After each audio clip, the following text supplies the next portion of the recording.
说那我在你后边，坏了。我说那我忘了吃饭了。我说我赶紧吃饭吧。我一吃饭，我吃完了，又想起来了。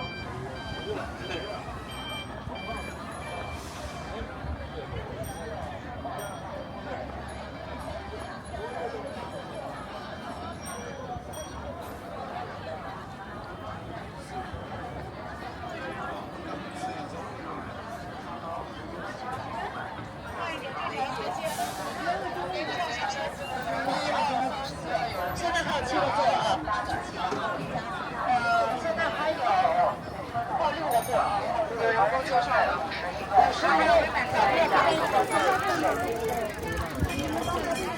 坐老北京黄埔大巴车在京畅游长安街，车辆途经天安门广场、天安门城楼、国家博物馆、人民大会堂、王府井大街、北京饭店、古观象台等著名景观。那咱们16分左右，随车带有乘务讲解，成人车费50一位，孩子1.3米以下不占座位免费。孩子，咱们当坐车吗？赏长安街夜景的。等到啥时候？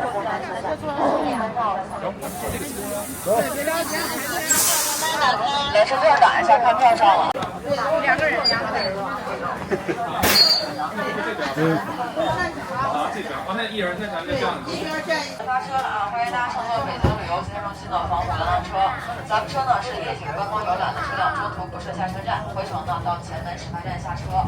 车辆全程行驶8.7公里，大约需要运行30分钟左右。咱们现在车辆玩孩子比较多，大家注意扶稳，坐好，注意安全，不能来回走动换座位，千万别磕着碰撞。另外看一下右侧车外，京凤铁路呢就是当时列车从北京开往现在的沈阳北站，所以128年奉系军阀张作霖从北京秘密返回沈阳的时候，他就是乘坐慈禧老佛爷的专列从这个车站启程的。但不幸的是，被日军呢探知的消息，将列车炸毁在黄胡同了。咱们这个座前门老车站在上个世纪初呢就被称为北京站啊，最早的北京站就是这儿了，后来也被称为前门东站或者是北京东站。孙中山先生2次进京都是从这儿下的火车。宋庆龄女士呢来北京参加建国修职会议的时候，也是由此下车。毛主席呢和周总理到车站亲自来迎接他。那这座老车站一直使用到1959年新北京站建成以后不再使用。2008年经过重新修整，成为中国铁道博物馆的正阳至尊馆。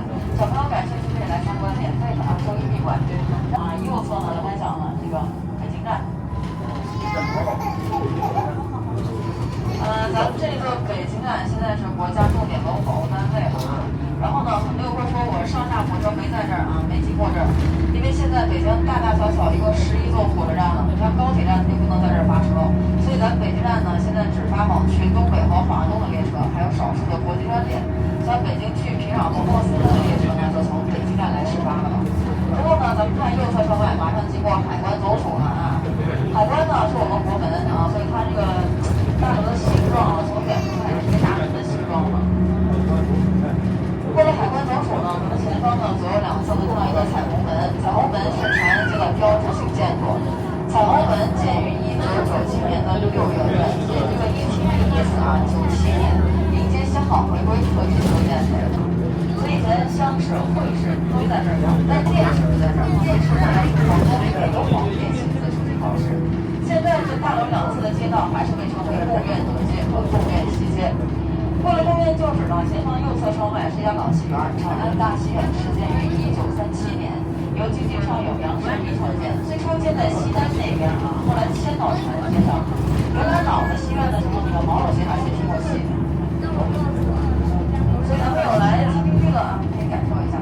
然后前方呢，看一下弧线型建筑，北京国际饭店开业于1987年，这是一家5星级的老牌饭店了，楼高只有29层。在上个世纪80年代，它可是北京城的10大建筑之一了。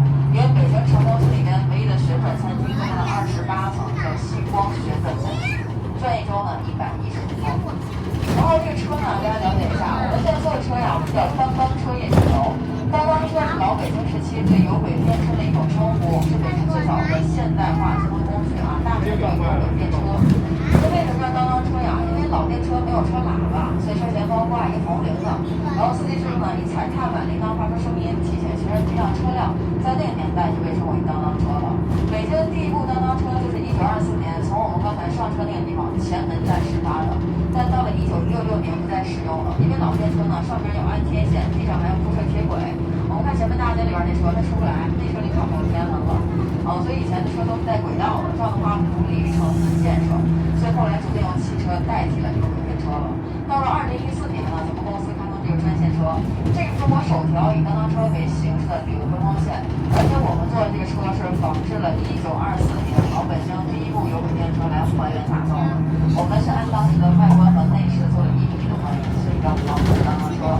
这车是在北京城唯一能走长安街看天安门的专线啊，别的车流程不能走的。然后我们随着当当车呢回到了这个阅兵的起点，过了这个阅兵的东单之后呢，前方咱们回到这个范围就是狭义的长安街，我们以前讲的十里长街啊，回到这个地方。那在我们的右侧窗外呢，就是著名的东方广场了。东方广场是由香港的著名富商李嘉诚先生最先投资兴建的，也是他在大陆投资的第一个项目。里面包含了8座甲级办公楼、2栋豪华的公寓、1座开放式的商场，还有家5星级豪华酒店啊。目前呢，这个东方广场是亚洲最大的商业区之一，也被称为北京的城中之窗了。过了右侧东方广场呢，前方就是王府井步行街了，也在我们的右手方向。王府井这一条街呢，相当于明朝初年，最初里面有10个王府，叫10王府街。后来发现里面有一口甘甜的水井，所以到了清朝的光绪年间呢，这条街被正式命名叫王府井大街。可以看一下右侧窗外啊，在北京以寸土寸金著称，所以叫王府井金街，说这儿了。过来之后呢，咱们右侧这个北京饭店啊，这个北京饭店在我们国家呢有着非常重要的政治地位，是一家国宾馆了。它最初在1900年由2位法国人创建的，但是建国之后呢，很多国家大型的国务活动和外交活动都是在这儿进行的。我们1949年10月1号开国大典之后举行了开国第一宴啊，新屋国宴就是在北京饭店开席的。为了咱们这个北京饭店呢，右手方向就是贵宾楼了。贵宾楼看一下右手侧这个古香木做的啊，是跟香港徽商徽宗先生合作兴建的。然后左前方呢就是天安门广场，右手前方天安门城楼了。天安门城楼呢是建于明朝崇祯15年1417年，最初叫承天门，在清朝顺治8年中兴修建之后改称叫天安门，意思是顺应于天，安邦治国。天安门是明清2朝北京皇城的正门，所以我说天安门这是出来的，这不是这个啊，是皇家的。然后呢，我们现在几乎啊，从天发现通过德仁就到光明。在古时候呢，天安门是皇帝举行进奉颁诏的场所。看到天安门城楼之后呢，咱们左侧就是天安门广场了，这是世界上最大的城市中心广场。但是啊，它经常交通管控，不太好啊。然后呢，天安门广场最中央的位置是人民英雄纪念碑。纪念碑呢是新中国成立之后在广场建的第一座建筑物。所以整个咱们天安门广场的设计布局啊，这个布局是以咱们英雄纪念碑为核心的。之后我们左侧呢就是人民大会堂了。大会堂建筑高度46.5米，是天安门广场里面最高的一座建筑。因为大会堂是咱们人民代表参会的场所，那它建的最高，就代表着人民的利益是高于一切的。之后前方呢，咱们看左转啊，从这儿咱们返回去。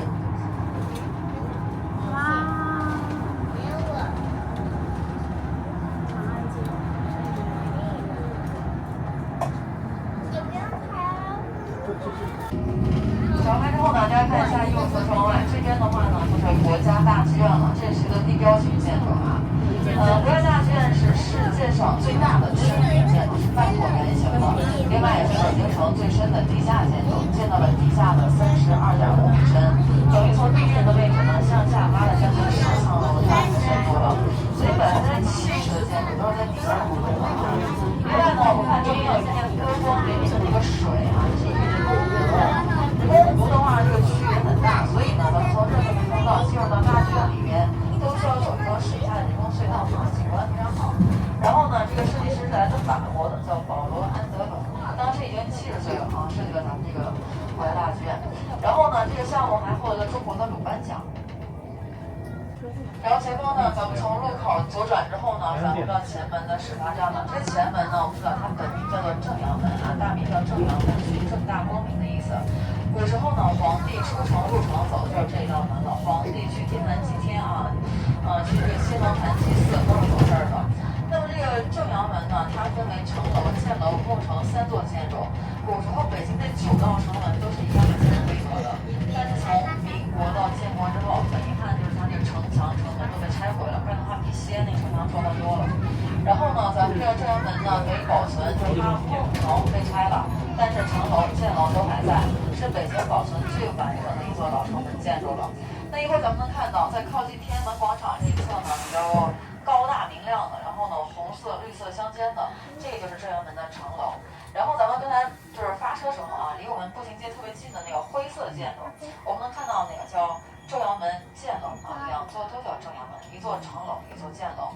明清两朝呢，城楼、箭楼之间有瓮城相连，这样的话呢，它是一个很大的城防体系。我们说瓮中捉鳖嘛，但后来瓮城拆除，然后呢，这个瓮城拆掉了，形成我们前方这个马路了啊，以前是没有这一条路的，这一条路呢是以前明清两朝南城城墙的位置啊，拆毁之后形成马路，一通车了。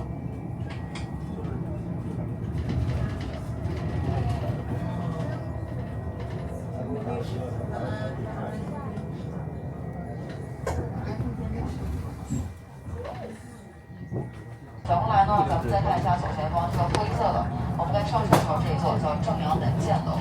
正阳门箭楼呢，因为它位于整个北京城的正前方，也在皇城的正前方，所以被俗称为前门。一般咱们讲的大前门、前门楼就是指它了。正阳门箭楼自古以来都是老北京的象征。